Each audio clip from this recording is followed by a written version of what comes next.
So, good afternoon, everyone. I'm very glad to see all of you today. My name is Anastasia Chelenko. I'm project manager in Civil Diplomacy Foundation, and we will start our discussion devoted to the topic, the very important China's growing role in the global South. We understand that China's strategic policy in 2022 is becoming increasingly global, allowing China to consolidate and successfully develop diplomatic, political, and economic relations with the countries of the global South, forming in such a way a partnership base that allows it to successfully compete with the European countries, with the US, whose presence basically was dominant in post-colonial order. And together with its increased investments in infrastructure project, agrarian and light industry, moreover, soft power, China offers its vision to the role of the global South in the context of prevailing need that we have nowadays for world reordering somewhere. So I'm very grateful for our experts that agreed to join us today and gave their examination and comments towards our discussion. And first of all, this is Dr. Taiyi, Assistant Professor of the Political Science Department at Christopher Newport University. Our permanent experts, Petro Shevchenko, China expert and author for LB.ua. And our new one, but I hope we will go on our productive cooperation for the time, Alexey Chigadayev. He is also a Chinese scholar and currently master's students in Chinese studies, Leipzig University. So our discussion today will cover such topics as the implication of China's relationships with the global South, including sovereignty, economic, political challenges, also about some prospects in terms of global governance will also be examined. And my first question I would like to address to Dr. Taiyi. I would like to ask maybe like the general, how currently China uses diplomatic, economic, and military resources to expand its influence in the global South, like the general overview of the concept of China's foreign policy. Yeah, and thank you so much for inviting me, and it's a great honor to share my thoughts with you. I think we can look at this from diplomatic, economic, and military aspects, right? So on the diplomatic front, China is mostly using pragmatism. So it is non-ideological or value-driven, and this is an alternative to the U.S. approach, right? So U.S.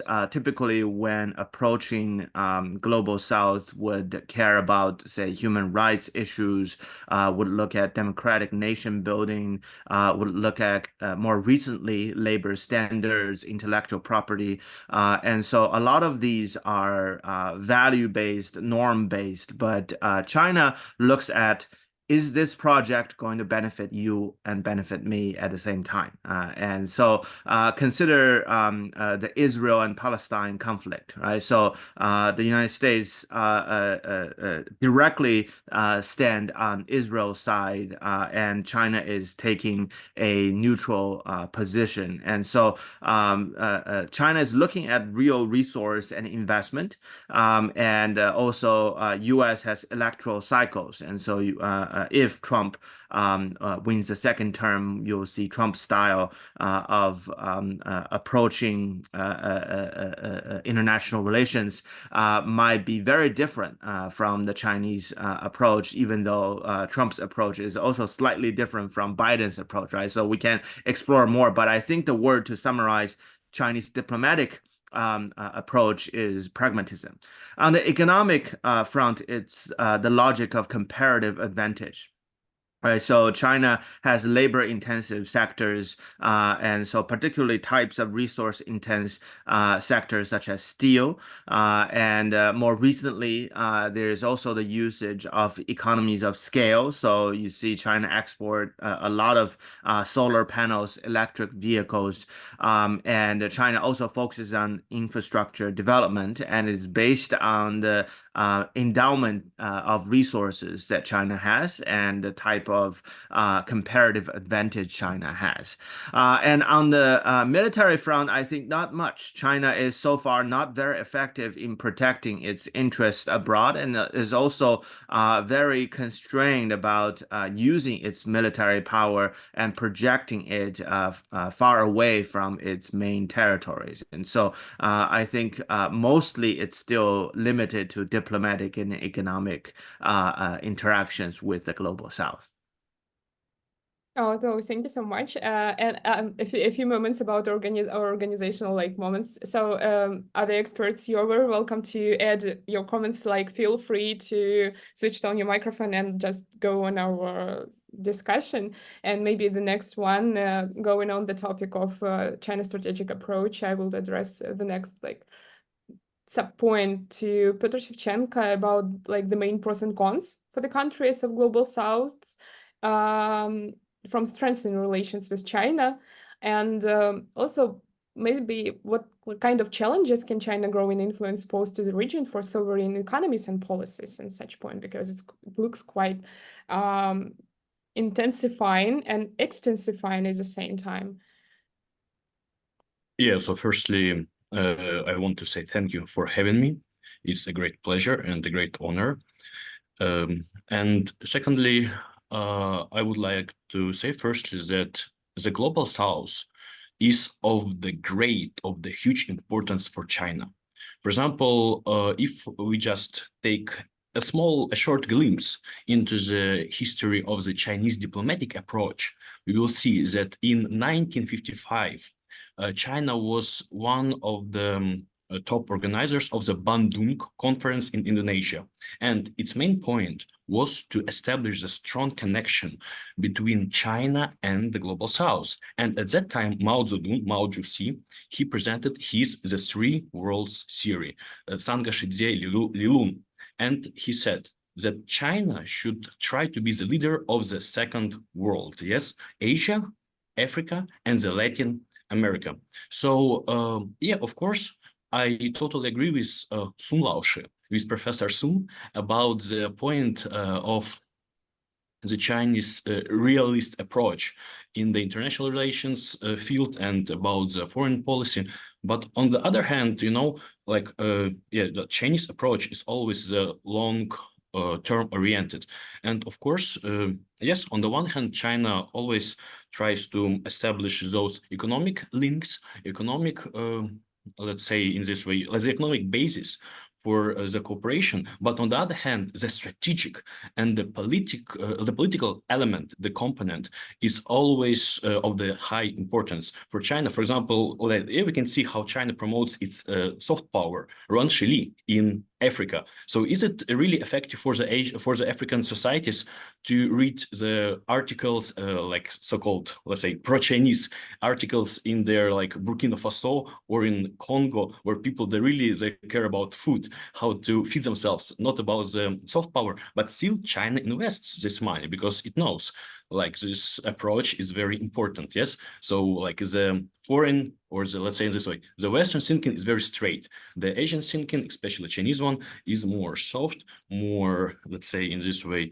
more strategic and more yeah, long-term oriented. So if you're talking about the cons and let's say advantages and disadvantages which cooperation with China brings to the global south, I would say that both advantages and disadvantages, they are located in three layers: the political layer, the economic layer, and let's say the cultural level. So if we're talking about the political layer, so the rise of China, of course, that's one of the miracles which we witnessed during last 40 years. Yeah, when Nixon, he arrived to China and he met with Mao Zedong, he said the phrase, yeah, this week will change the world. And it really changed the world, because now we can see, yeah, China, yeah, it's economic powerhouse, not only of Asia, but also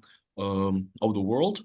And now China is making this transition from the factory of the world towards the innovation hub of the world. Yes, not just to make something under the foreign brand, but to develop their own brands. Yes, we can see iPhone 14 and we can see the Huawei, the latest model of Huawei. They almost equal if we take a look from this technical parameters angle and so on. So if you're talking about the political advantages, I would say that the global South leaders, they orient on China as maybe the model how they can govern their own societies. So that's why in the West, a lot of so-called analysts or so-called even people somehow connected with the intelligence services, they are making this alarm that China is trying to export their governance model. But in fact, let's say the Brazilian president, I don't think he's thinking about the import of Chinese model. He's just looking at the effectiveness. When he arrives to the USA, they can see people consuming drugs on the streets. They can see the level of poverty is still the same, like in the USA during like the last 20 years, 40 years.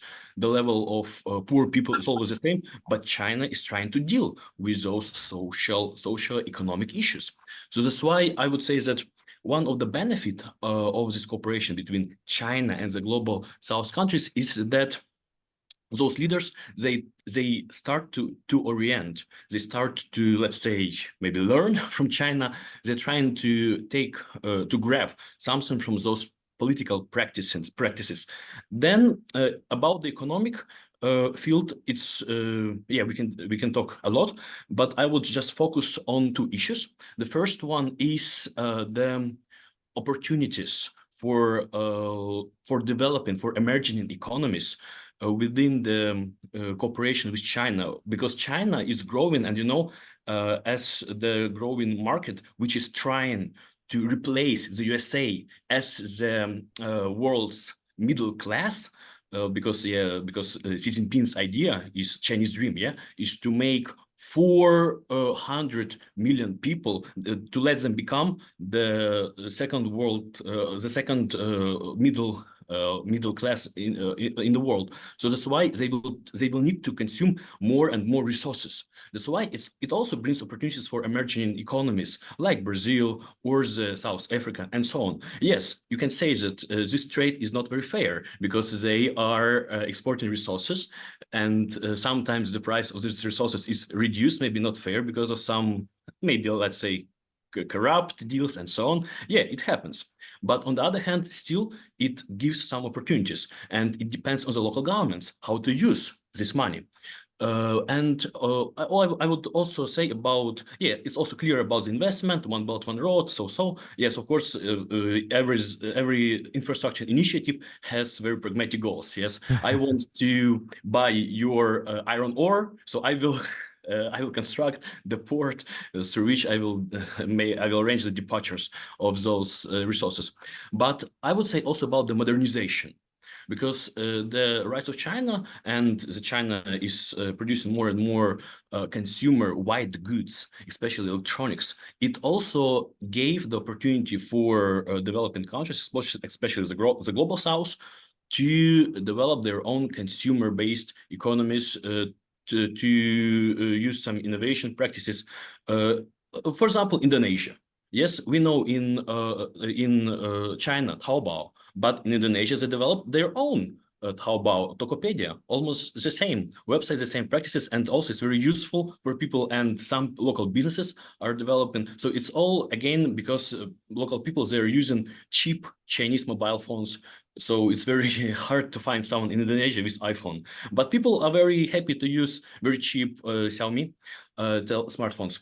And finally, I would say about the cultural revival, because yes, on the one hand, we can see that when China is making the interaction with some economies, with some countries, they are sometimes maybe even assertively trying to promote their own soft power. Yes, like if you want to get money from China, you should love China. Yeah, you should accept this approach. So that's why you can see those TikTok videos when there are some Africans there, yeah, just like, well, I don't know, just singing the Chinese anthem. So maybe it looks ridiculous, but on the other hand, it makes sense because yeah, China likes when people like China, because if we take a look from the geopolitical point of view, we can see, in fact, China doesn't have many real friends. It has some friends who like China because of money, but not because they really like the history or Taoism, Tao Jiao. So it's very hard to find real friends for China. So that's why, yeah, China promotes its values, or let's say soft power, even propaganda. But on the other hand, also this, this understanding that there is another way of life. It gives some maybe energy, maybe some cultural impulse to other countries. For example, like India or Brazil. Yes, so more and more people understand there's another way of life, not only Western life, not only let's say the way of life like people live in the West, in the Western standards of life. So it's about the advantages and about the disadvantages, because of course there is the flip side of the cooperation with China, because China is very unique country, very unique civilization. So I would say that if you're talking about the political layer, the political area of cooperation, yes, of course, once the developing country, especially which is in the Asian region, once they start to cooperate with China, they should be ready, that they should accept China as let's say, not someone who will control them, but someone to whose opinion they should listen.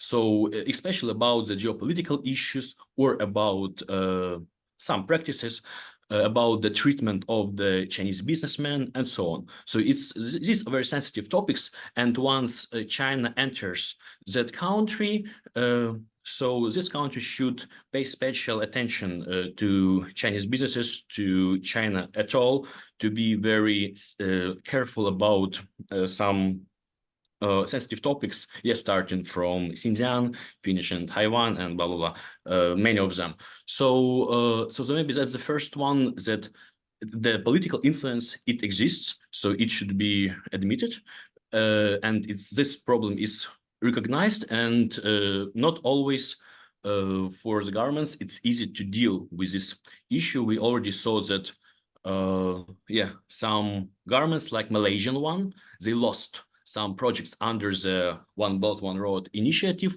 because they made some statements about Chinese politics, and also the prime minister, he put like the effectiveness of those projects under the doubt. So he said maybe there's a corruption component and so on.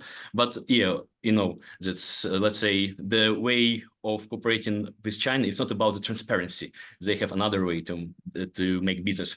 And again, we are coming to the economic field, and I would say that, for example, the biggest economic initiative, regional comprehensive economic partnership. Yeah, this is super initiative which united, let's say, the Asian, mostly the whole Asian market into one big market, and also it reduced some barriers to the Chinese market. And all those countries, for example, Indonesia, they were very quick to start exporting more and more and more resources because they wanted to get access to the Chinese market. So, of course, they should understand there is a leverage. The more you cooperate with China, the more you will be somehow dependent on it. That's why some countries, they try to diversify their economic cooperation directions. Yes, for example, Indonesia, which is also active about the cooperation with the USA and with Japan. or Vietnam, which, for example, when I was in Vietnam, it was very funny. I didn't see Chinese cars. I saw American cars, Japanese cars, Korean cars, German cars, but no Chinese cars. And when I was asking people, so what's the point? Because definitely Chinese cars are more cheaper, so it will be more profitable for people to purchase Chinese cars. They told me that they have some barriers on the market which do not let Chinese products come into the market. So that's why, yes, there is the disadvantage that the economic cooperation also brings the leverage of maybe pressure, or it gives the opportunity for the Chinese government, for Chinese companies to promote their interests and so on. And finally, if you're talking about, again, the disadvantages of cooperation with China in the cultural field, I would say that, yes, that's the problem of the soft power when, more and more people, they start to believe, really, to cooperate with China is a super outlook for me personally, or for my family, or for my businesses, or to study Chinese language. Oh, that's a great opportunity. But when the foreigner starts to study Chinese language and arrives to China, he will find out the local people, they don't want to speak in Chinese with that foreigner. They want to practice English with that foreigner. So there are a lot of very interesting details about those cultural connections. And yes, many people, they have the illusion that maybe China will repeat the way of the USA when it will try to spread its cultural norms. Maybe it's some political practices, as Professor Sun said. Yes, the USA, they said, liberal world order. You should follow liberal standards, Washington consensus in your economic practices, and like this. So, but for China, it's different. Like this. Thank you. Yeah, thank you so much. But does it stress with, like you mentioned, about disadvantages for sovereign economies? Does it stress with a full absorption of like those economies? Because considering like the struggle of big powers for such countries, they may leave like nothing for the opportunity for growing. Because many of them, like one of the general narratives for like growing the topic for like importance of countries for global south, this is like they give them opportunity to somehow figure out with all those consequences of colonial world and etc. So we don't live now in colonial world. So but at the same time, what such companies big and such big countries are doing, basically they somehow eliminate for them opportunity to grow independently somehow. So they are becoming, as you mentioned before, much deeper and deeper dependent from that, because basically they don't have like fully independent strategic strategy how to sorry for repeating the word, like how to be developed in such a world or circumstances. This question basically I address to all our experts. Alexey? Yeah, I can answer. It seems like we do need to be moderated, because it seems like we are jumping from one topic to another, from the political point to the economic life, and then to the military cooperation, and then the diplomatic views. And I think that these are absolutely different topics and absolutely different dimension that should be discussed, I don't know, separately to some point. And made me start from the critique, probably. Yeah. Because we are talking about China's growing role in the global south, and that means that we are living in this post-colonial narrative, because there is China, there is Europe, US, and there is a south, global south. So it seems like the half of the world, we cannot name it, and we just call it global south. And I think it's a big problem for us and for the old researchers, just for the understanding, because the global south is complicated, and it's comprehensive to say that Central Asia, in the Eurasia, and the Latin America have something in common. They do have something in common in the political regime and economic life and so on and so forth.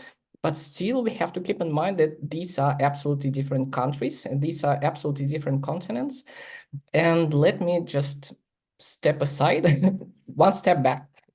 Again, because I absolutely agree with Professor Sun, and we have to think about, first of all, about this global order, because it's not China who is talking about the global order, and it's not China who is concerned about the global order, because the global order as how it's now, it's okay for China. So we do knew that China supports all the World Trade Organization, United Nations Organization, and all the current institutions which exists right now.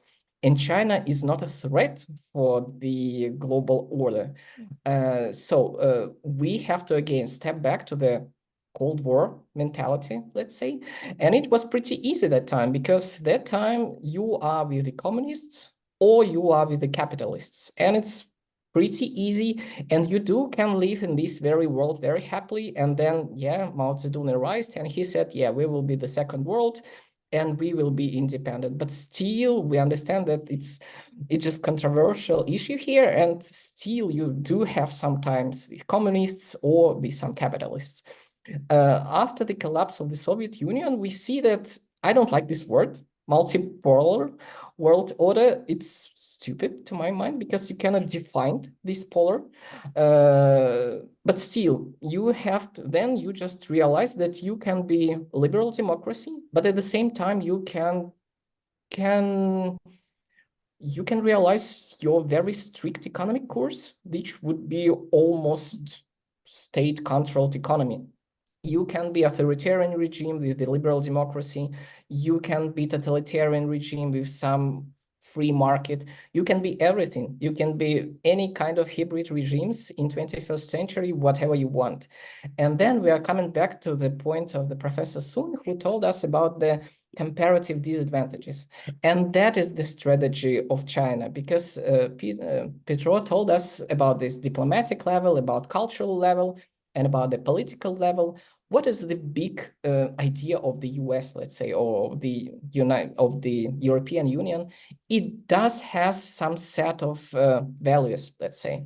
If you want to be a part of US world or a part of European Union world, you have to be liberal democracy, you have to be market economy, you have to care about the human rights, and so on and so forth. But if you want to be a friend of China, and if you want to be a kind of political friend, diplomatic friend, military friend, the only thing you have to obtain a free will and a good will towards the China. That's the only implication. If you are not against the China, that means that you are automatically is a friend of China. And it's about the comparative disadvantages, because right now we have to let's say polars again. One polars told us that the policy matters and then economy. But China thinks differently, I think, and in Chinese point of view, it's economy that drives policy. So if we can trade one each other, let's trade. And we don't care what is the policy in front of, in your very country, what kind of political regime is there, whatever it takes. You are a sovereign country, we are the sovereign country, let's trade. And I think that's the main point here. So we are coming back to the question you just asked about the threat for the growing countries, for the development countries in the global south. Let me be responsible today for the Central Asia, because I'm kind of new the situation in Central Asia. Yes, it's a big threat. And here we see the politics of comparative disadvantages, as for example, Kazakhstan or Uzbekistan. And Kazakhstan just knows that it's just located, it finds itself near the China and Russia and Iran and Afghanistan and European Union and America. So it's the policy of the comparative advantages, and it's the power of the institution inside of the Kazakhstan. Kazakhstan has no allies, but all of the countries which have these ties with Kazakhstan are the allies of Kazakhstan. On the contrary, we have Kyrgyzstan, and in Kyrgyzstan there is no any let's say stable institutions. And right now Kyrgyzstan found itself in the crisis, because as far as I know, it's around 30% of the GDP of Kyrgyzstan is the debt to China. So, and I won't blame China, and I would blame any kind of investor, So it's only depends on the inner regime, on the political regime of this very country. If country is not sustainable, I think we have to blame the institution inside of the country, not the outside the country. That was my point. Yeah. And I want to respond. I think both Peter and Alexey made excellent points. And so Alexey suggested that we should separate diplomatic, economic, political, military, cultural, different fronts and discuss. I agree that these are very separate issues, but occasionally several of these issues do merge into one. So, for example, the competition of economic approaches today are often viewed as political competitions, right? Whose model is the best? And it seems that once China became the manufacturing center of the world, China is actually advocating more of the free market, free trade type of activities because China wants access of other countries' market and wants to sell goods made in China to other countries. And Chinese consumers also is having increasing purchasing power. And so you are seeing more and more of developing countries from Africa, from Latin America, especially from Southeast Asia, their products appearing in Chinese markets. And on the other hand, you see a retreat from this free market approach from the United States, and more recently also from European Union, particularly on electric vehicle sectors. And also the successful model of East Asia, right? So the model adopted by Japan, South Korea, partially by China, using industrial policy making for long-term planning to stimulate particular sectors so that you can gain not just static comparative advantage, so that at the moment you're having lower opportunity cost of producing something, but you have dynamic comparative advantage that you can be good at producing something in the future, even if you're losing money today. That particular approach is being adopted by the United States. So to a certain extent, US has, or even European Union, they're also making their own industrial policies now that they're imitating the China model or East Asian model. And so the Biden administration has passed the Inflation Reduction Act, for example, the Science and Chips Act. All of these are imitating the East Asian model to put money into the chip sector, high-tech sector, and this is against the free market logic, right? You are helping a particular sector, hoping that these sectors can help you down the road in the long run. And that was, say, for South Korea in the 1950s, that was a major decision, right? They are labor-intense country. They should have gone into textile making, but instead they went to heavy machine building, ship making. And so South Korea, being how small it is one of the largest shipbuilders in the world today. And also in the 1980s, they thought that making semiconductors, even though it's capital intense, it made sense for them because they can have an advantage down the road. And voila, today you see Samsung, LG, all of these important makers of electronics making monitors, the best monitors in the world, right? And chip making, South Korea makes about a quarter of the global chips, even though Taiwan makes the high-end chips, right? But if you add the manufacturing or the fabrication capacity of East Asia, only mainland China, Taiwan, plus South Korea and Japan, just these four economies, you get about 80% of the global chips fabrication. And it is not due to free market approach in the past, right? It was due to industrial policy making by heavily investing in these sectors, by directing resources using government policies. And so the US and the European countries are copying that. And so I think Peter and Alexey are very right that some of the countries in the global South also saw this opportunity. Why don't we imitate the East Asian model? So Botswana in Africa, for example, is very successful in making that approach. And another point on political front, I think China definitely wants to to get the backing of the global south. And you see in the United Nations, the group of 77, right? G77 countries, they often work together as a bloc. And China, even though GDP in total is number 2 in the world, and if you're looking at purchasing power parity, China already surpassed the United States about a decade ago. But if you look at per capita GDP, China is in the middle among those developing countries in global south. And there's a lot of shared experiences, not just the colonial experiences that China was colonized partially by Japan, for example, just like many other African countries colonized by European countries and so forth, that even today, many of the people are just getting out of poverty and they're experiencing, say, a washer, a refrigerator for the first time.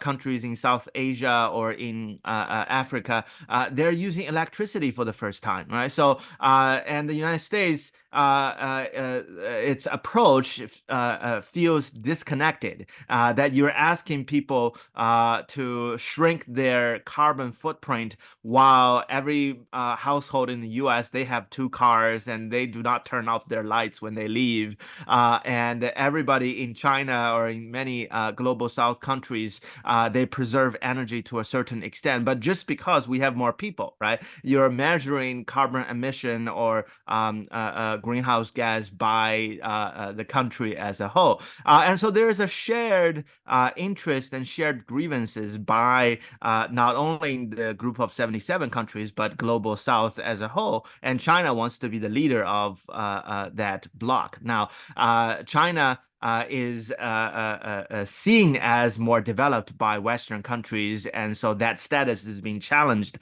at least legally, by some Western countries. And so India also wants to take that place, right? So if China is not the leader of the global south, maybe India should. And so there is also that competition between the larger developing countries to get the backing of the global south.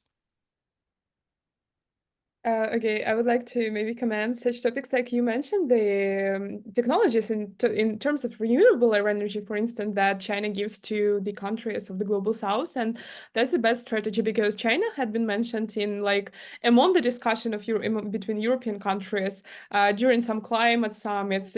This country had been accused like that they do not make enough efforts to somehow figure out problems with the carbon emissions, but at the same time then they forgot and tell like, yeah, you're okay, you're developing countries, so that means that you have much more time to somehow develop your programs of industries in this case. But at the same time, such European countries as accused also, for instance, African countries in the same, they do not give enough many new industrial technologies for those countries, but China does. So, and to give such countries some opportunities to be somehow more developed in terms of green energy and to reduce carbon emissions, that is like growing much more than in European countries and the USA. So yeah, and also I would like to agree with Alexey that talking about such point, this is completely different types of values that different global powers provides to those like countries of the global south. Because if we look at the, for instance, the last report of Rand Corporation for 2022, they mentioned like in the map with the colors that, for instance, European countries are mostly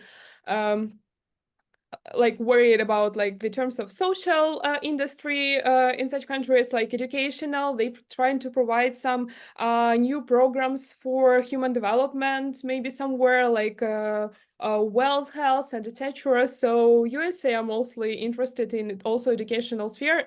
Alexey mentioned Kazakhstan, for instance. We can see, from my point of view, successful collaboration between different countries, like the country that is hub. China gives economic benefits. USA are mostly give the investments to the educational sector, for instance, the Nazarbayev University, and opportunities for academic mobility for different students. So that's maybe somewhere not so competition, but possibility for successful cooperation between different global powers. I mean, like the USA, European countries, and China, of course. I see the comments from our guest. China considers Asia as her geopolitical pivot. As an Alexey and Professor Sun said about the pragmatic nature of Chinese diplomacy, China has also managed an amicable relation in Middle East in both Saudi and Iran. My question is how China has managed this position, where they become the new negotiation partner in the region by passing USA. This is a question, I think. I think to all experts, maybe someone. Yeah, first of all, I want to answer to the Professor Sun, because I think it's a pretty crucial point, because when we are talking about the reforms in the South Korea, in the Singapore, in Japan, we always talking about some certain plan, and the plan of these reforms is pretty the same. It's pretty the same for the Japan, for the South Korea, for the Vietnam right now. And I think it's one of the weakest points right now here, because China doesn't have any successful examples of modernization throughout the world, because China has its own unique political system, and it cannot be important, it cannot be reduplicated in any other country. For example, I'm the country from the global south, from the Latin America, and I want to construct something like we even don't know how to characterize the regime, the political regime in China. The last research paper I read, it was post-totalitarian, technocratic, neo-authoritarian regime in China. So we even don't know how to call that, and that's the point.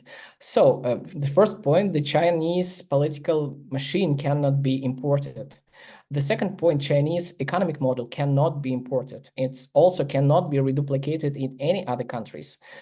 And second one, Chinese cultural life is so specific, it also cannot be important, but still, the culture is the question of the Liu Cixin and so on and so forth. So yeah, 1 year in all of us watching the Liu Cixin on Netflix. So the culture is, I don't know, is the most easy part here, is the easiest part here. So yeah.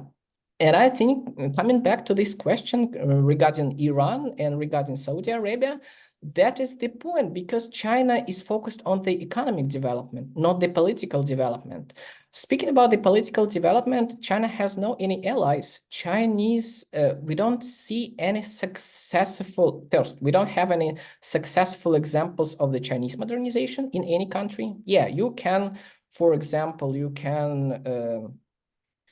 Venezuela, for example, you can organize the IT infrastructure in Venezuela, but it's the only one point. Yeah, all of the IT servers in Venezuela are from China. But does it make Venezuela better? Are the people happier there? Are they healthier there? No, it's just in the interest of China. So speaking about the diplomatic ties, again, it's all about the economy for China. And speaking about the political unions, we don't have any successful, sustainable institutions led by China. Yeah, they do have Shanghai Cooperation Organization, but it's more like a club for the old guys who are just like talking to each other about the things. And it's pretty nice, but still it doesn't have any authority to make differences. Yeah, we do have, for example, BRICS, and it's also a nice club, but it's also a club for the old guys who just talking about how they will change the future.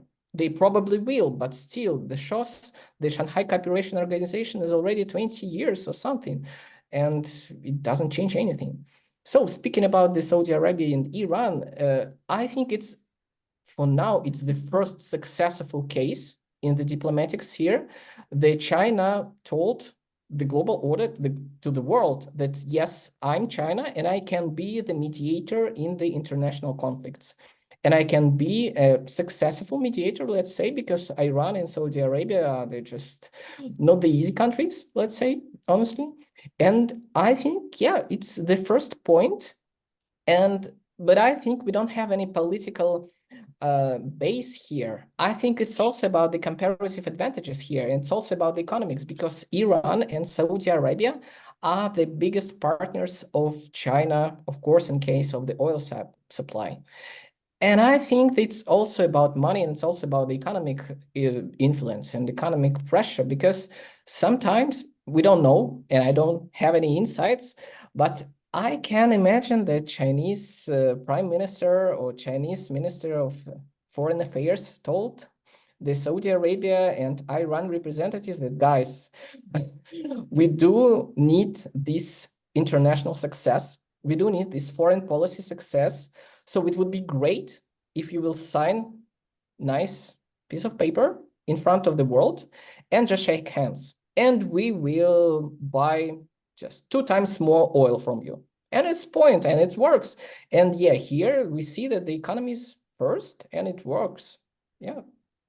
Can the same works, for instance, in terms of Middle East conflict that we have nowadays? Does China has any many strategy in these terms? I think it's also I think that the commentators of the political events do not get this thing, because they do think that China has its own interests everywhere. I mean, political interests, but China doesn't have any kind of political interest or diplomatic interest. China has its own economic interests. Oh, I mean economy. Let's imagine that there are 3 great microchips companies in Palestine, and they are under the threat of the Israel army. That would be a disaster. That would be an international conflict, and China would be super active, I think.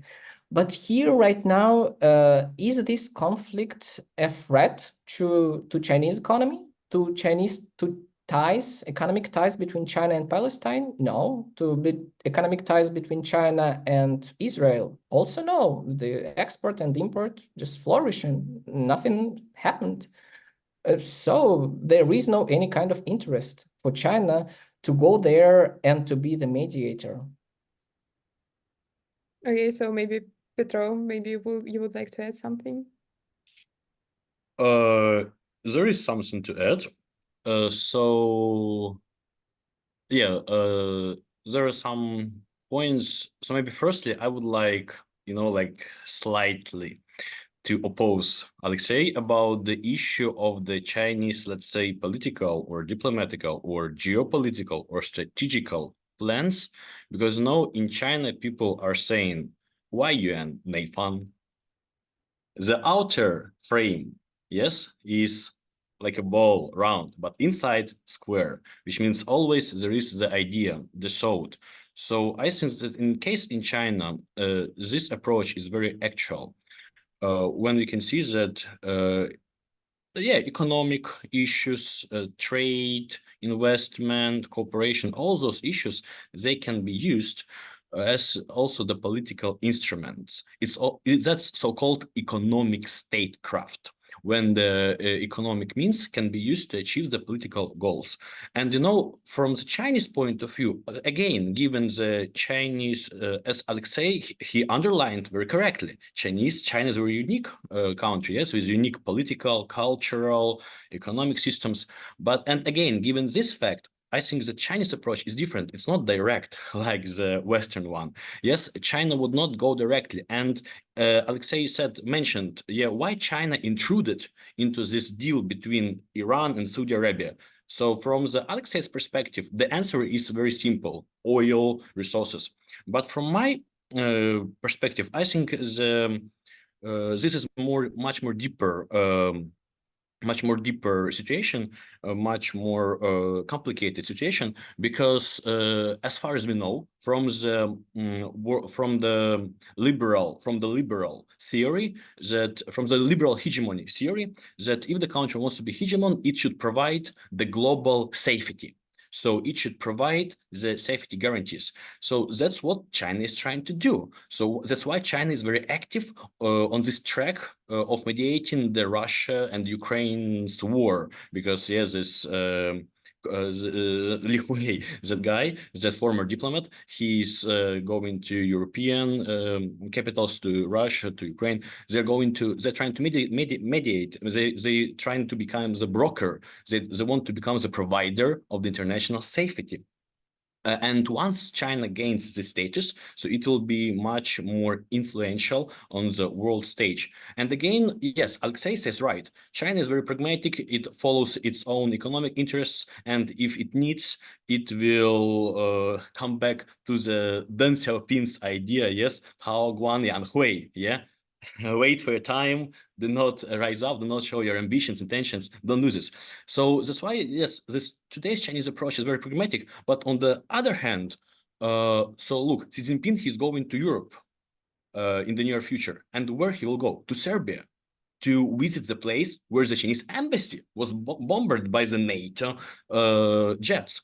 That's why, yeah, that's why I think that for China, that it's much more complicated. Their approach is much more complicated, and it needs more detailed scrutiny, more careful scrutiny, like this. And also, yes, I wanted also to say about yeah. Also, I wanted to say about the issue of this international, let's say, idea of China, yes, because someone is saying like China wants to replace the USA, or China has the ambition of the global leadership. I think that in reality, in fact, because China is a realist actor, yes, so Chinese rulers, decision makers, they're truly realist actors. If you're talking about the international relations field, so they are really followers of Kissinger's ideas, of Mearsheimer ideas, of their own ideas.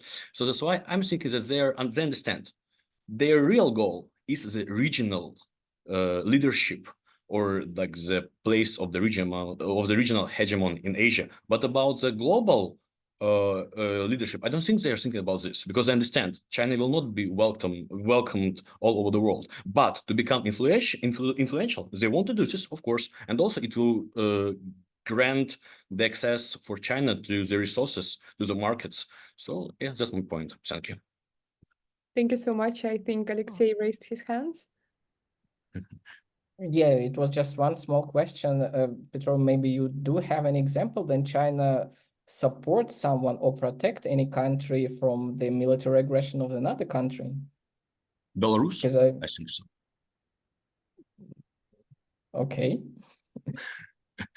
But yeah, that's also was my question, because when we are talking about guarantees, and like it's usually means, so guarantees is something about like the documents where point by point it's like somehow provided the idea how country can be protected from possible conflicts further, and maybe some how to protect economical investment. So yes, that's what China usually does in different regions where its own investments are like high, and that is why it's understandable. But where there is no so much Chinese investments, and it can be, or they are, but they are somehow can be protected only like in this point, we cannot talk about some military guarantees or security guarantees. Basically, it may be it remains in political area, and it does not mean something in terms of like security points. I think political security. Or if I'm not mistaken, please correct me. I also want to make a point, Yes, and I appreciate Alexey and Peter's comments. I think the reason why you're not seeing China models growing out in other countries, or China having a lot of allies all over the world, is because China is not actively promoting its model, right? And so far, that's the case. Has something to do with U.S. hegemon that China so far just wants to be left alone, right? U.S., please do not try to turn me into your Western style American system. We want to keep our own system. And so China so far had not had the capacity to replicate its model in other countries, and did not have the intention. And let's just deal or do business on the basis of mutual interest, and also not actively seeking allies. And this is the non-alliance movement ever since World War II, right? So India has this approach, and China makes this very seriously, because if you have allies, it's not only when you are in need you can get help, but also so quite often it means you have responsibilities, you have obligations, and China does not want to be dragged into a conflict just because a partner or friend is involved in a conflict. And so even for North Korea, right? So the United States would often say, no, North Korea is your ally. And there is a 1961 friendship agreement between China and North Korea, but China does not admit that this is proving the status of an alliance. And there's benefit for that, right? So Arman Ahmed asked the question about Saudi Arabia and Iran. It's probably because of China's non-alliance position that made it possible for China to mediate between these countries. If the United States were mediating between Saudi Arabia and Iran, Iran would probably complain that the U.S. would never be impartial when adjudicating any issues between these two countries. But China can be seen as an impartial party between these two. Now, we have to agree that China does have quite good relationship with both countries due to the large volume of oil trade as well. But non-alliance position sometimes is a political benefit for China. And in terms of pragmatism, I want to share with you a very short anecdote. An American diplomat in Africa once told me that they're talking about a particular land that was not being utilized very well. And so American experts and European experts, they were getting a sample of the soil, and they sent the soil to labs to test what's the components of that soil and making predictions of what type of crops might be beneficial. And it took so long, right? Took a few years that they haven't figured out what's exactly the best way to utilize this soil. And so the country got impatient, and they invited in the Chinese team. And the Chinese team just said, let's try it, right? Let's throw different types of seeds on the ground and see what comes up. And it turns out that some of the crops were very good. And so that's the Chinese pragmatism, right? You don't have to be systematic or scientific. You just give it a try. And some things work, some things doesn't. And let's just go from there. And so it's not necessarily the American systematic way of thinking that we want to make democracies all over the world. We want to make allies, and in different regions, allies can support us. China does not have that international long-term strategic planning, I think. Although there are initiatives like the Belt and Road Initiative, but it's also a play as you go type of approach, right? So for certain countries, let's see what might work, and if it doesn't, let's make adjustment and try something else. So it's the marginal approach, the pragmatic approach that is differentiated from the American or European approach. So here I maybe would like to go on the topic with the perspectives of for the development of relations between China and the countries of Global South, and maybe even perspectives of who of the global powers can somehow win out in this global power competition strategically. I would like to address this question firstly to Alexey Chigadayev. Yeah, I think that we have to make some practical efforts to our guests today, so to give some advice, even no one asked us, to the Global South countries, to the people living there. I have my own experience working in one of the Chinese IT companies, IT suppliers for the servers and something like that. I forget the word in English, but I still remember it in Chinese. It's awful. Yeah, and they have worked in all around the world, including Belarus, including Latin America, including Africa. And yeah, first of all, I want to say a few words about the institutions, because I came from the institutional policy, from the institutional policymakers. And I think that I'm absolutely agree with Professor Sun, because we do have this very delusion that there is a plan, and all the actors within the structure of the government or within the China, they do know this plan, but just do not tell it us. Then the last time I was in China, I just show it to my friends who's fond of the conspiracy theories, and it's just delusional to realize that all of this country with 1.4 billion people is controlled from very one center, from the very one institution, according to only one plan. And I think that the best example, I want to ask our speakers today, also experts, what do they think about it? The foreign affairs in China, because as far as I think, as I know, as I got my experience with communicating with them, the Ministry of Foreign Affairs in China is a very highly corrupt institutions. And as far as we know, all of the foreign relations of China and Chinese companies and all the government institutions, they must go through the ministry. So they have this bottleneck, the Ministry of Foreign Affairs, and all of the, let's say, foreign affairs are controlled within these very institutions, within all of these, I don't know, 100 and something like that, institutions and department. And it's a real bottleneck because all of this have to be controlled, and all of the companies, all of the institutions have to go through the Ministry of Foreign Affairs, and it's a great field for the corruption. So that's only one point why it just cannot be controlled effectively, because great pleasure for corruption. But still, we have to speak about the advice for the global south to working with China. And I think that the first point is to communicate with China and cooperate with China within a larger structure.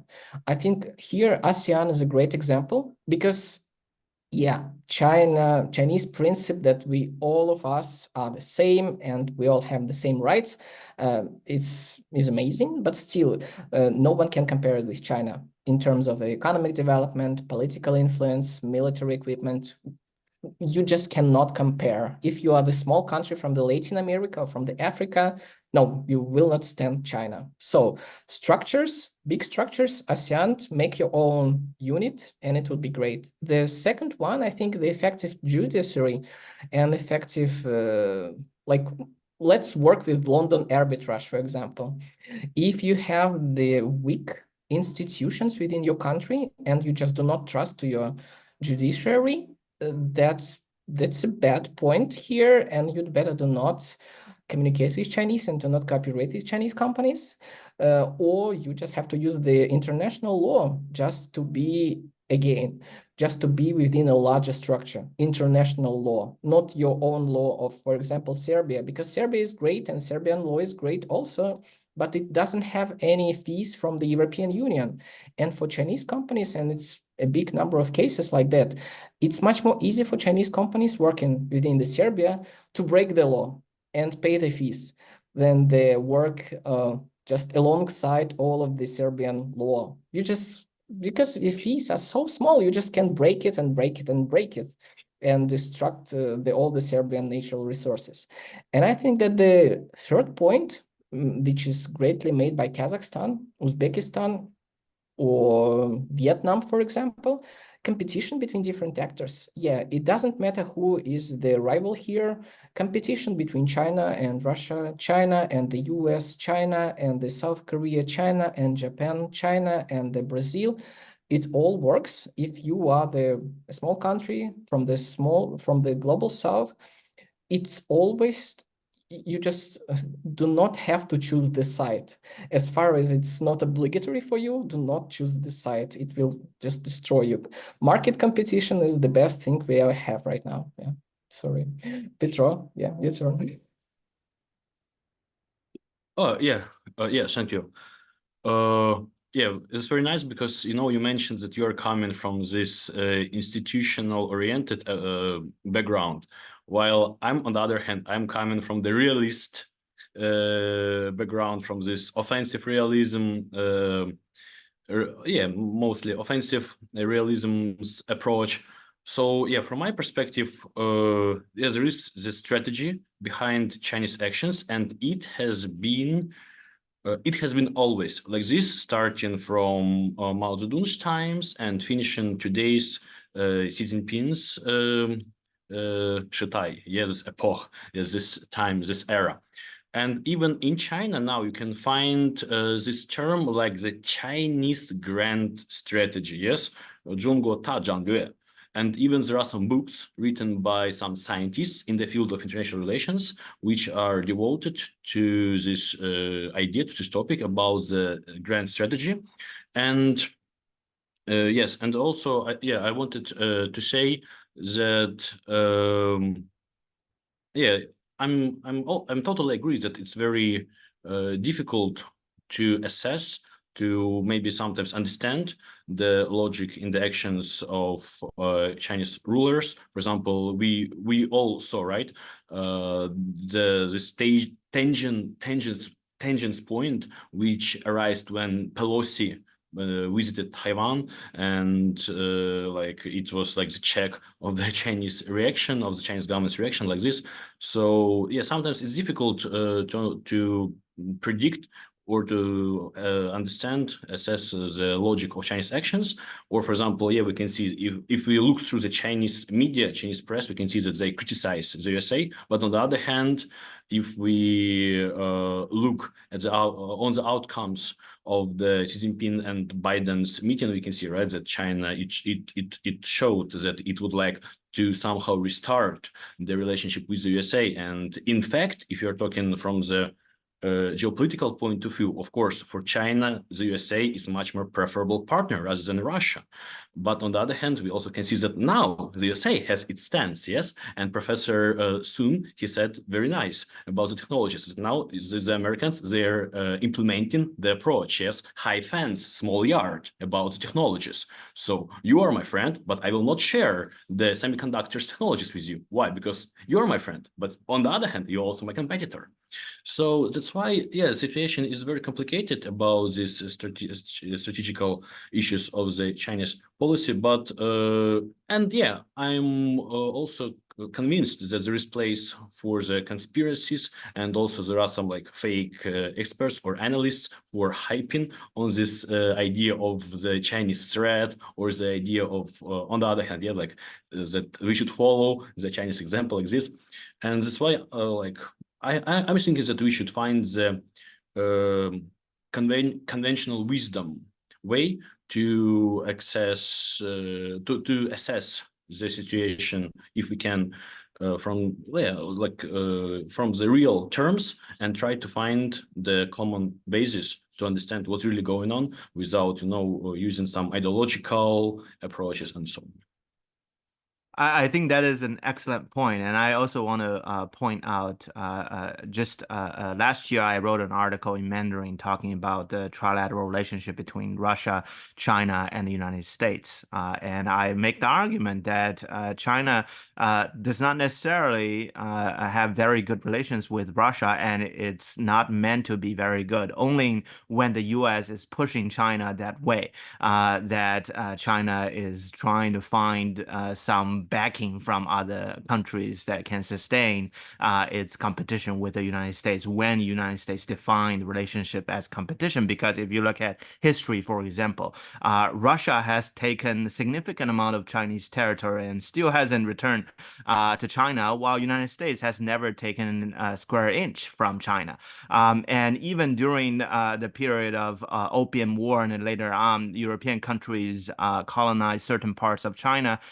United States, even though was going to receive a lot of money from China as repayment of damage from war, even though United States did not colonize any parts of China, U.S. used that money to start a university, which is the modern-day Tsinghua University. And so Chinese people really are very fond of the United States ever since that time period, and it's probably just more recently that the competition veered into escalation of friction, while Xi Jinping probably has some personal fondness of Putin, and so in the end you see that China and Russia getting closer and closer, but it's not sustainable. And my good friend Dr. Feng Yujun just published an article in The Economist talking about why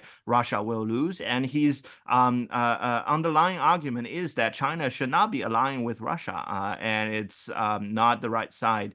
And so I think looking at this trilateral relationship, China is probably best staying in the middle, just like it's staying between Iran and Saudi Arabia, so that it can serve as a mediator between Russia and the United States. But definitely it would be the not beneficial just to stay close to Russia and veering far and far away from the United States. But the U.S. is not helping, right? United States is constantly trying to push China into Russia's side. So U.S. Secretary of State Anthony Blinken is visiting Beijing today. And so one of the 5 key goals that China laid out was, can we clarify our relationship, right? Are we really rivals or friends or partners? And China is saying that we should be partners. But the United States does not want to do that because of domestic political pressure or other situations. But so you see, geopolitically, we are in a dilemma, right? And China is also facing this challenge that it wants to be friends with the United States, but the United States wants to define the relationship as competition. Yeah, I think that we can summarize because we came back again to the term of the comparative advantages, because the opposition of the world order, according to China, it's not a strict order, but it's a kind of liquid order, because it changes every second. So it's kind of Buddhist approach, let's say, because it changed every second, every minute. And yesterday we are rivalries, and tomorrow we will be partners again, and because of the comparative advantages.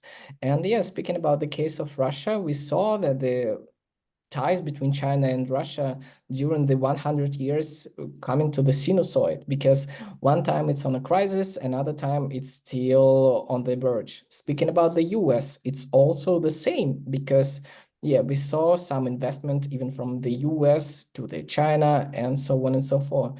Speaking about the Germany, also the same thing, because we saw some investment from the Germany, and then we saw some German engineers or American engineers in the 1930s in China, and just they still remember there. And yeah, speaking the same about India and any other countries, we see this very comparative advantages order. And yeah, maybe that is the delusion of the United States or the countries from the global south, because it's much more easy to have this order.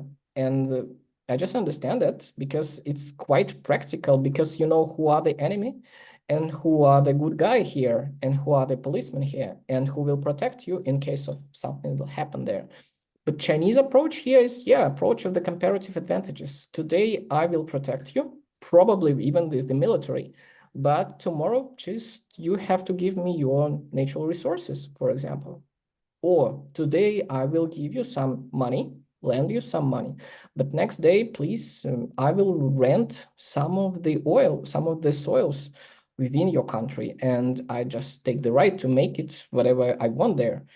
And yeah, I think that is the point here, because we see that the future order is no order here.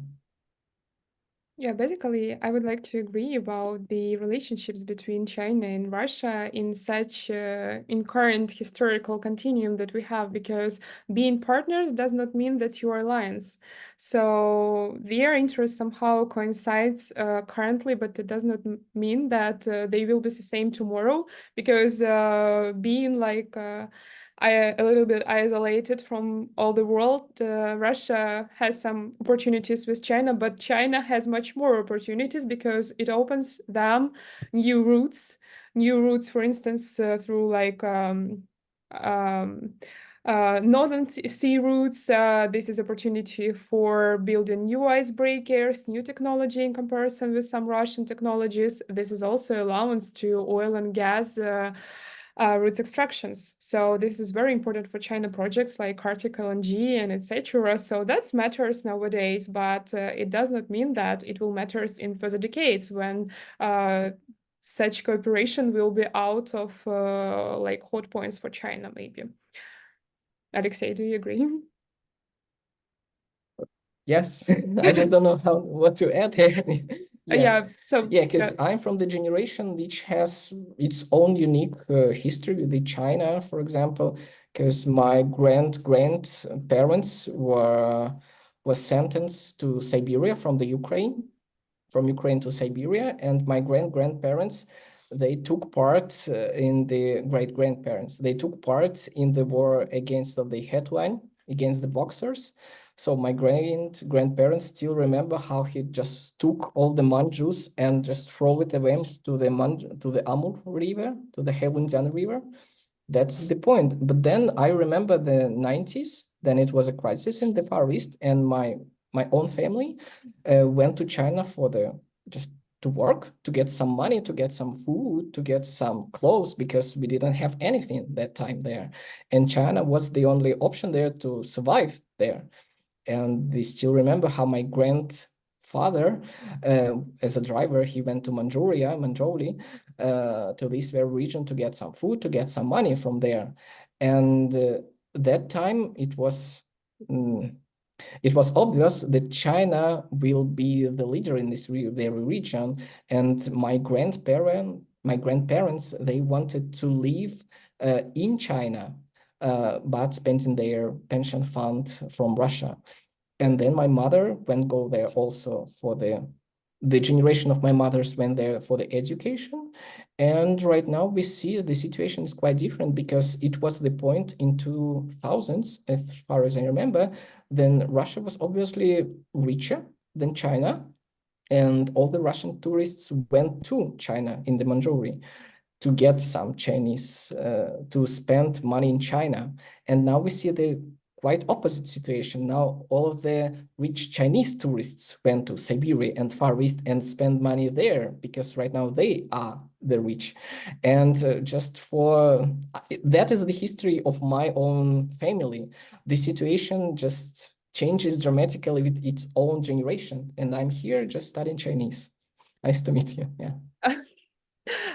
You touch upon a very good point about like Chinese tourists, and also I can ask maybe where among different regions in the global South countries, where is like the most dominance like presence of Chinese tourists or Chinese academic mobility? How does it work? Or this is whether it's like the long-term strategy of China, or they are going like to let them study here and let them be back like to China again. So because that matters, that's how like soft power and soft diplomacy works all over the world. So my question maybe to Professor Sun. Yeah, that's a very good question. So, in terms of tourists, I think geography matters, right? So, Chinese tourists, when they're traveling outside, Japan and South Korea obviously would be the ideal destination. But if we're talking about global South, it will be Southeast Asia, right? So, Singapore, Malaysia, Indonesia, these are places, and Maldives, obviously a very nice destination. And Africa and Latin America, even though desirable, they're too far away. And so my friends, people who I know who are traveling to Africa, are either in the NGO sector, that they're in poverty alleviation, they are working on philanthropy and development projects, or they are part of state-owned enterprises that's building infrastructure there in Africa. And there's another point I want to make, that Chinese state-owned enterprises are not very efficient. My friend, Dr. Chen Ling, who teaches at Johns Hopkins, she testified at the U.S. Congress about this point, that Americans or Europeans often think that state-owned enterprises of China is taking advantage of other countries, and often setting up what they call the debt trap, right? Making countries loaning money from China, and if they cannot pay back, China will take something, and they use Sri Lanka and the port as an example. But in reality, the state-owned enterprises are just not very efficient. They're not effective in picking which projects are having lower risks and which ones are going to profit them more. It's more of a combination of diplomatic mission as well as economic mission, and they want to deal with lowering unemployment in both China as well as in some of these partnering African countries, right? So it's unfortunate that some of the countries could not pay back the loan that they took, or some countries you just experience less stable geopolitical environments, like in Afghanistan, for example. And so China does not have the intention, right, to get countries into the so-called debt trap, but China also had forgiven many of the loans that it has given out. But just to come back to the original question, Africa is mostly the destination for project collaboration rather than tourism so far. And I think Latin America, to a certain extent, it's seen as a place where a lot of resource is attractive to Chinese development, and especially to sustain the renewable energy sector's development. And so China wants to cultivate relationship with Latin American countries for that reason. But geopolitically, China is also making an effort so that U.S. is everywhere in China's neighborhood, right? So why couldn't China make friends in U.S. backyard? And so Antigua and Barbuda, for example, a very small country, is making headways with Chinese relationship. And so there's a political aspect for that as well. But I think China is mostly interested in the resources, the products that's produced in these countries that can satisfy the demand of the Chinese market. But do they have in this case, like many humanitarian projects somehow collaborated with maybe institutions, universities, or the programs of education? Like if you don't touch such like institutes of Confucius and etc. You're talking about Confucius Institutes, Yeah. or Yeah, so they are, but maybe something more. Do they have any like specific project like educational, humanitarian, etc.? Occasionally. I don't think this is a large-scale effort, but if we're talking about Confucius Institute, for example, it's for language learning. It's for promoting Chinese culture so that more countries in the global south can be aware of the Chinese narrative, as Peter previous mentioned, right? So Chinese soft power development, you often have that in mind. And so I personally would like China to have more role in humanitarian efforts, especially in Gaza, for example, right? It would be a golden opportunity for China to demonstrate that now it is actually a leader of global South, that it can forget about the pragmatic interests that you can get in the region, but just for the sake of sustaining human values, providing aid to individuals. And so I think there's potential for China to develop on that front. Yeah.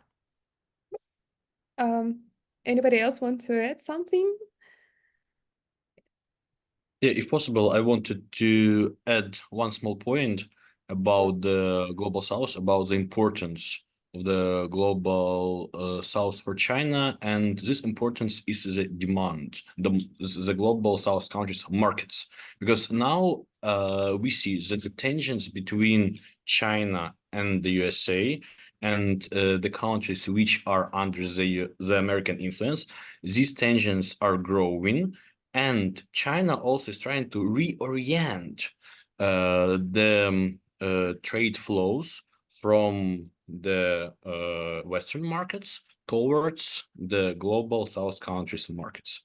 And it seems that last year, if we see the percentages, at the percents, so now already is sales of goods and services from China to the global South countries' markets, this number already surpassed the number of goods and services sold. I mean, just the trade turnover between China and the Western markets. And also one more very important point, we can see that the middle class of the global South, it will increase. But on the other hand, the global South in the Western countries, it will remain the same or it will decrease. Yeah, we can see that now the working places, they're going to the Asian countries mainly, and that's another point why it's very important for China now to develop this direction. Also, I wanted, to say, I forgot to mention that point when Alexey said about the total control of the Chinese Communist Party, of the Chinese government, of the foreign policy. In China, people are saying, 上面有政策，下面有对策. So, like on the top, you have policy, but there are also some countermeasures coming from like the private level, from the down level, from the middle level. And personally, I also faced this issue. For example, according to the Chinese laws, people cannot teach English if their nationality is not coming from the English-speaking country. But there is plenty of English teachers coming from European countries, even from African countries, and their native language is not English. But the local schools, businessmen in China, they are making some corrupted moves in order to arrange visas, to issue visas to those people coming to China to teach. So that's just a simple example. And yes, these practices, as Alexey said very correctly, the corrupted practices, they're very spread in China, but they also help the Chinese businesses to cope with those administrative barriers or issues and so on. And also, finally, I wanted to mention one point about the world order. I think when we are talking about the world order, it's very important for us now to understand, yes, that the world changed, and we should now be focused on what? Not just political world order. Yes, institutions, liberalism, liberal measures and ideas, they're very nice. But now we also see that the economic world order is also very significant, very important now, because more and more countries, they are changing, yes, their policy to more realist, to more pragmatic. So that's why I'm thinking that also we should follow those economic trends, yes? That's why, now maybe BRICS countries, they're not very influential. But later, when their markets will increase, they will become much more significant on the world stage. Can I jump in? And Alexey, I apologize. So for this particular point, I don't want to forget about it, about the control of the Chinese government in terms of policy making, right? So Chinese history, throughout Chinese history, China is a very lightly governed society, believe it or not, right? So even though there's an emperor at the top that is supposed to be a dictator or autocracy, right? But in reality, because the country is so big territorial-wise and population-wise, and this is a shared problem with any large country, that you need to delegate, right? So, and also on top of that, there's a Confucius culture that wants to have frugal, small government, that you don't want government officials to make a lot of money as they're supposed to be servants. They're supposed to have a very frugal lifestyle. And so in reality, you have corruption throughout the system, right? So if officials are not making a lot of money from the bureaucracy, from the system, they're going to have rent-seeking behaviors. And so throughout Chinese history, corruption is expected and tolerated. And so this is also why, ever since the People's Republic of China was established, there have been cyclical anti-corruption campaigns. And so one of the signature moves of Xi Jinping as soon as he got into power was the crackdown on corruption, and it could be repeated again, right? It's because government officials they tend to have some of these behaviors, and it's very likely governed, albeit that this is a authoritarian country. And so foreign policy making, I see Arman Ahmed asking this question again, right? So control of foreign ministry, that fundamental issues, yes, there's tight control. There's even micromanagement on issues like national security. But quite often, the bureaucrats would also have liberty in making their decisions, and also 下有对策, as Peter mentioned, right? So the grassroots local bureaucrats often will have the space to innovate in terms of their policy implementation. Thank you so much, Professor Sun. I would like to ask our audience whether someone has any questions or comments.